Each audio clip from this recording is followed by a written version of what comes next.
नमस्कार, आप सभी का वैदिक हिंदी चैनल में बहुत बहुत स्वागत है। आज हम पढ़ेंगे छंद। उसको पढ़ने से पहले एक विनम्र निवेदन है कि आप चैनल को ज़्यादा से ज़्यादा संख्या में सब्सक्राइब करें, शेयर करें, वीडियो को लाइक करें, कमेंट करें। आगे देखिए, ताकि हमारा भी उत्साह या प्रोत्साहन बना रहे। देखिए, व्युत्पत्ति इसकी छंद शब्द का जो व्युत्पत्ति है वो चद या छद धातु में असुर प्रत्यय के योग से बना है, जिसका शाब्दिक अर्थ है नियमबद्ध या आच्छादित करना। छंद की परिभाषा हम हिंदी साहित्य कोश के अनुसार देखेंगे। अक्षरों की संख्या एवं क्रम, मात्रा, गणना तथा यति गति से संबंध विशिष्ट नियमों का नियोजित पद रचना छंद कहलाती है। अर्थात जिस पद में ये सब गुण होते, क्रम, मात्रा, गणना, यति, गति, विराम आदि, तो उसे हम छंद कहते हैं। अपनी भाषा में देखेंगे, जिस काव्य पंक्ति में यति, गति, लय, तुक, चरण, गण, वर्णों या मात्राओं की संख्या आदि को ध्यान में रखकर शब्द योजना की जाती है, उस पंक्ति को हम छंद कहते हैं। अब सबसे पहले हम देखेंगे छंद का उल्लेख। तो छंद का उल्लेख सबसे पहले ऋग्वेद में मिलता है। ऋग्वेद के 10वें मंडल के 90वें सूक्त, जिसको पुरुष सूक्त कहा जाता है, के 9वें मंत्र में मिलता है। छंद को वेद का पाद या पैर माना जाता है। ये प्रश्न बनता है कि छंद को वेद का क्या माना जाता है, पाद या पैर माना जाता है। देखिए, छंद को वेद का पाद या पैर माना जाता है। छंद के जनक इस प्रकार हम दो भागों में विभाजित कर सकते हैं, वैदिक छंद और लौकिक छंद। वैदिक छंद के जनक स्वयं ब्रह्मा है और लौकिक छंद के जनक पिंगल मुनि माने जाते हैं। देखिए, इनका जो समय है पिंगल मुनि का वो 700 ईसा पूर्व है। रचना है इनका छंद सूत्र। अगला है काव्य शास्त्र के अनुसार छंद के जनक पिंगल मुनि ही माने जाते हैं। अर्थात हम वैदिक जो छंद नहीं पढ़ते, हम लौकिक छंद पढ़ते हैं। इस अनुसार अगर पेपर में पूछा जाए, परीक्षा में पूछा जाए छंद के जनक कौन है, तो वह है पिंगल मुनि है। आगे है, पिंगल मुनि के नाम को पिंगल कहते हैं तथा छंद शास्त्र को पिंगल शास्त्र भी कहा जाता है। आगे देखते हैं इसके हम छंद के अंग। छंद के कुल 8 अंग होते हैं। पाद या चरण, मात्रा या वर्ण, और संख्या और क्रम, लघु और गुरु, गण, यति, गति, तुक। आप यहाँ पर देख सकते हैं चरण। पहले छंद में प्रायः 4 चरण होते हैं। पहले और तीसरे चरण को विषम चरण कहते हैं, दूसरे और चौथे चरण को हम सम चरण कहते हैं। यहाँ पंक्तियां दी गई हैं, आप इसके माध्यम से समझेंगे। जय हनुमान ज्ञान गुण सागर, पहली पंक्ति यहाँ तक खत्म होती है। फिर है जय कपीस लोक उजागर, ये दूसरी है। फिर इसके बाद है रामदूत अतुलित बल धामा, अंजनी पुत्र पवन सुतनामा। इन पंक्तियों में देखिए 4 चरण है, जिसमें ये पहला चरण है, इधर ये दूसरा है, इधर तीसरा है, इधर से यहाँ तक चौथी चरण है। तो देखेंगे पहले और तीसरा चरण यही है। इसमें क्या होता है, इसको विषम छंद कहते हैं, और दूसरे और चौथे चरण को हम सम छंद कहते हैं। अब देखेंगे मात्रा और वर्ण। मात्रिक छंद में मात्राओं को गिना जाता है, वर्णिक छंद में वर्णों को गिना जाता है। तो दीर्घ स्वरों के उच्चारण में ह्रस्व स्वर के 2 गुना समय लगता है। अब देखेंगे ह्रस्व की एक मात्रा दीर्घ है स्वर होता है, और जो लघु होता है, ह्रस्व की जो एक मात्रा होता है उसे जो है हम लघु के रूप में जानते हैं, और जो दीर्घ होता है उसे हम गुरु के नाम से जानते हैं। यहाँ देखिए लघु का चिन्ह जो एक पाई है वह लघु है, जो यश की तरह है ये गुरु वर्ण है, इसे हम दीर्घ समझते हैं। अब लघु वर्ण में जैसे आ हो गया, ई हो गया, उ हो गया, री हो गया, ये लघु वर्ण में आते हैं। छोटी ई की मात्रा है तो लघु वर्ण का चिन्ह लगेगा, बड़ी ई की मात्रा है तो दीर्घ वर्ण का चिन्ह लगेगा। अभी एक एक करके हम देखते हैं। अभी इसके पहले हम देखते हैं गढ़। गढ़ जो है 8 होते हैं, यगड़, मगड़, तगड़, रगड़, जगड़, भगड़, नगड़, सगड़।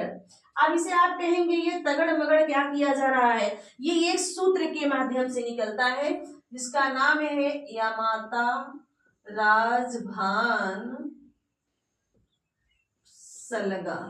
ये है, इसमें जितने अक्षर हैं उसी के माध्यम से बनाए जाते हैं। जैसे ये पहले एक गढ़ बनाने के लिए हमें 3 अक्षर को लेना पड़ता है। अब पहला अक्षर क्या है, या। अब इसमें देखेंगे आप जो है 3 अक्षर या माता तक जाएगा, तो हमें या से यगड़, या में गढ़ शब्द जोड़ देंगे। या हो गया यहाँ पर या गड़, यगड़ हो गया। अब इसका जो सूत्र बनेगा देखिए यही लिखा गया या माता, देखिए 3 वर्ड जब लेंगे हम तो या माता हो गया।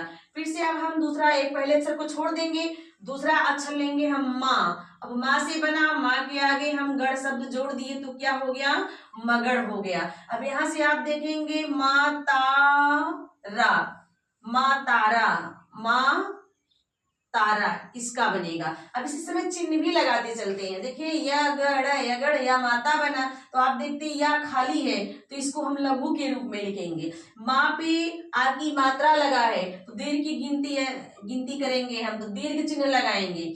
ता पे आ की मात्रा है तो दीर्घ चिन्ह लगाएंगे। इसी हिसाब से आप देखेंगे तब समझ में आपको आएगा। धैर्य बनाए रखना है आप सबको।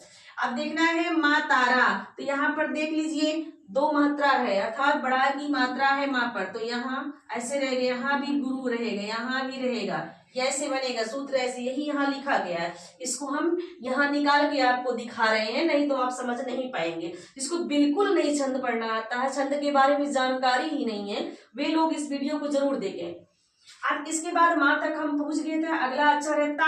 अब हमें 3 वर्ड लेना है, तारा जा तक जाएंगे तो 3 वर्ड मिलेगा। तो ता से जो सूत्र बनेगा, ता के आगे गढ़ जोड़ देंगे, तगड़ हो गया। अब बनेगा देखिए ताराजे, क्या बनेगा, ताराजे।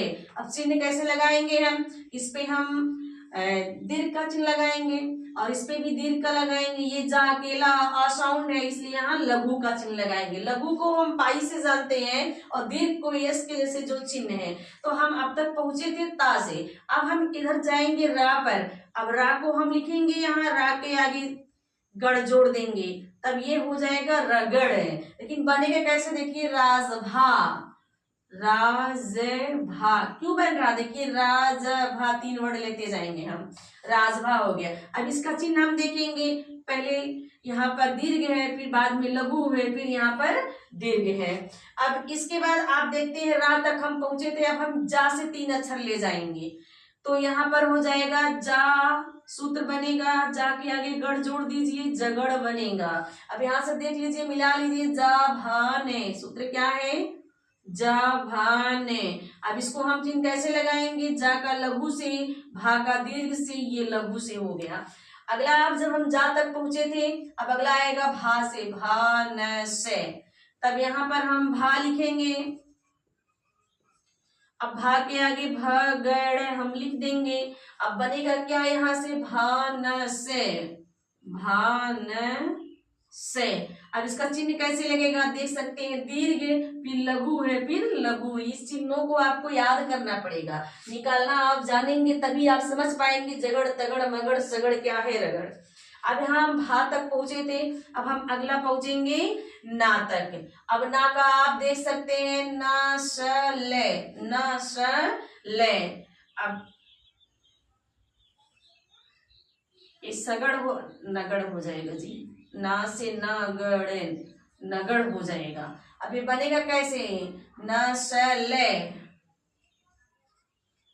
इसका बस लघु तीनों, क्योंकि इसमें मात्रा नहीं है तो तीनों रहेगा। अब आप देख सकते हैं 1 2 3 4 5 6 7। अभी हमको एक और निकालना है तो हम जाएंगे सा पर, सा से आपका बनेगा सगड़े, सगड़े। अब ये भी आप देख सकते हैं सालेगा, अभी क्या बनेगा, सालेगा। अब इसका चिन्ह कैसे लगेगा, 1 1 2, यही है, इसी तरह से निकलता है। लास्ट में ये जो 2 अक्षर हैं यहाँ इनका नहीं होता है, गिनती नहीं होती है उसमें, छंद में मात्रा में गिनती इनकी नहीं होती है। इनको हम दग्धाक्षर कहते हैं, दग्धाक्षर कहते हैं। ये सिर्फ गणना करने के लिए उसमें ले लिए गए हैं, इनकी गिनती नहीं होती है। ये रहे आपके गढ़। आपको मात्रा अब पता चल गया होगा कैसे निकाला जाता है, कैसे ये सूत्र निकलता है। वर्णित छंदों में वर्णों की गिनती, देखिए लघु और गुरु छंद शास्त्र में ये दोनों वर्णों के भेद हैं। छंद शास्त्र में लघु और गुरु दोनों क्या हैं, छंदों के भेद हैं। देखिए ह्रस्व को लघु कहा जाता है, जैसा कि अभी हमने समझाया।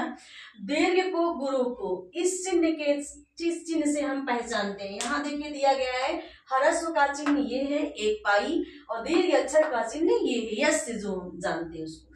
देखिए लघु वर्ण, लघु वर्ण आपके हैं आ ई उ, चंद्र बिंदु वाले और लघु में गिने जाते हैं। चंद्र बिंदु वाले शब्द जो हैं ये लघु में गिने जाते हैं। जैसे जिस अक्षर पे चांद बिंदु है उसको हम क्या करेंगे, लघु में उसकी गिनती करेंगे। लेकिन जैसे मान लो यहाँ पर लिख दिए हम चांद, तो आप देख सकते हैं चा तो वैसे भी चा पे आ की मात्रा है तो इसकी गिनती होगी और इधर लघु हो जाएगा। जैसे अभी यहाँ सिंगल लखा, मान लो चा है, इस पे लिखा है कुछ ऐसे चांद बिंदु लगा है, तो इसको हम लघु में ही गिनेंगे, इस चंद्र बिंदु से कोई मतलब नहीं रहेगा।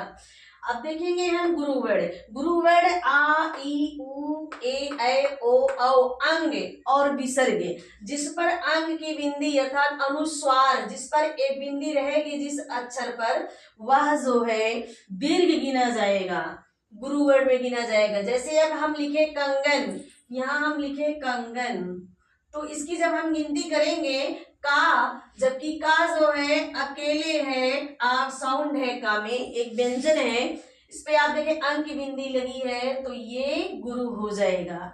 इधर बाकी ऐसे हो जाएगा, जबकि का स्वतंत्र रूप से ऐसे लिखा होता तो इसकी गिनती हम लघु के रूप में करते। अंक की बिंदु लगने के कारण इस पे हम गुरु का गिनती करेंगे। अब विसर्ग जैसे होता, मान लो हम लिख दिए पुनः, पुनः है, तो आप यहाँ देख छोटा ऊ की मात्रा है, यहाँ तो लघु गिना जाएगा, लेकिन ना के बगल में विसर्ग चिन्ह लगा है तो इसको हम गुरु गिनेंगे ऐसे।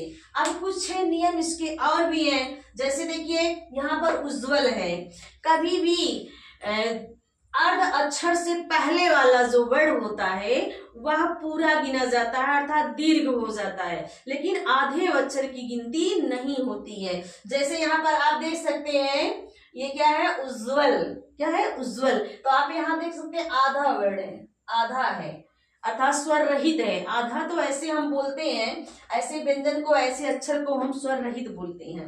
तो देखिए यहाँ इसके आगे छोटा ऊ है, छोटा ऊ ह्रस्व होते हुए भी इसकी गिनती हम दीर्घ में करेंगे। जब भी जो आधा अक्षर होता है, आधे अक्षर के पहले वाले जो अक्षर होते हैं वो हमेशा दीर्घ हो जाते हैं। दीर्घ में छंद शास्त्र में उसकी गिनती की जाती है। अब देखिए इज्जा की कोई गिनती नहीं है, आधे वर्ण की कोई गिनती नहीं है। आगे देखेंगे जब एक ही सिरोरेखा के नीचे आधे वर्ण आते हैं तभी ऐसी गिनती होती है। अभी जैसे हम लिखे यहाँ राजस्थान, तो आप यहाँ देख सकते हैं ये दीर्घ हो गया, ये लघु होने के साथ साथ इसके बाद में आधा सा है, इसलिए ए क्या हो जाएगा, दीर्घ हो जाएगा। लेकिन अगर हम ऐसे स्थान यहाँ पर लिखते तो इसके आगे कोई भी वर्ण नहीं है तो इसकी कोई गिनती नहीं होगी, इसकी गिनती होगी यहाँ पर। और कुछ विशेष नियम आपको देखना है। अपवाद में है ये म है, जहां ऐसे म है, न है, ल है वर्ण आ जाए, इनकी गिनती, इनके पहले का अक्षर पूरा नहीं होगा। जैसे तुम्हारा, तुम्हारा आप देख सकते हैं माँ आया है आधा वर्ण, जबकि नियम कहता है इसके पहले का जो अक्षर है ये दीर्घ हो जाना चाहिए, परंतु अपवाद है, यहाँ पर यह ता जो है लघु होगा। जहां पर म है, ल है, न आ जाएगा वो क्या होगा, लघु होगा। संख्या और क्रम, मात्राओं एवं वर्णों की गणना को संख्या कहते हैं तथा लघु गुरु के स्थान निर्धारित करने को हम क्रम कहते हैं। जैसे यह माता राजभाल सलगा ये सूत्र है, इसी के माध्यम से अब तक आपने समझा, आगे अभी इसकी जरूरत पड़ेगी। देखिए 3 वर्णों का एक गण होता है, गण किसे कहते हैं, 3 वर्णों का एक गण होता है, ये गण किसे कहते हैं, प्रश्न बनता है। तो इसे या माता राजभाल सलगा, आपने देखा या माता तक के 3 अक्षर हैं, इसे हम गण कहेंगे। यह गण क्या हो गया, यह गण है। उसके चिन्ह को अभी हमने आपको समझाया था। देखिए वैदिक छंदों में गणों की संख्या की जाती है, इनकी संख्या 8 होती है। कितनी होती है, 8 होती है। अब हम देखेंगे यति, यति का अर्थ है विराम, जब हम रुकते हैं। देखिए, जय हनुमान ज्ञान गुण सागर, तो आप देखते हैं यही हम रुक रहे हैं, जहां थोड़ी सी रुकते हैं वही क्या है, यति है। अब आगे है देखिए तुक। तुक का अर्थ है अंतिम वर्णों की आवृत्ति। कभी कभी आप देखते हैं पंक्तियों में दो पंक्तियों का जो अंतिम अक्षर होता है वह समान होता है, जैसे कंत, वसंत, ता लास्ट में आ गया ऐसे। अब यहाँ पर आप देख सकते हैं, खूब लड़ी मर्दानी थी वह तो झांसी वाली रानी थी। तो आप देखेंगे नी थी, तो अंतिम वर्ण क्या है, यहाँ पर समान है, उसे हम क्या कहेंगे, तुक कहेंगे। अगला है जो सबसे महत्वपूर्ण है गति। गति का अर्थ होता है लय। यदि कविता में अच्छे से छंदों का वर्णन, मात्राओं का यदि गति का वर्णन किया गया है तो वह कविता जो है लय युक्त हो जाती है, उसे गाया जा सकता है, वह गेय हो जाती है अपने आप। तो देखिए यहाँ पर यदि छंद में मात्राओं का सही ढंग से प्रयोग हुआ है तो गति अपने आप आ जाती है। इसको प्रवाह भी कहते हैं, दूसरी भाषा में इसको क्या कहते हैं, प्रवाह ही कहते हैं। अब इसे कोई आपको कविता पढ़ना हुआ और उसमें प्रवाह नहीं है, गति नहीं है, तो आप लय नहीं कर सकते, स्वर से उसका वाचन नहीं कर सकते हैं। चलिए आज की कक्षा में यहीं तक। ये रहा रस से अलंकार इत्यादि आप पढ़ चुके हैं इसके पहले। ये रहा आपका छंद का सामान्य परिचय। कृपया आप चैनल को ज्यादा से ज्यादा शेयर करें, सब्सक्राइब करें, वीडियो को लाइक करें। धन्यवाद। मिलते हैं किसी और वीडियो के साथ।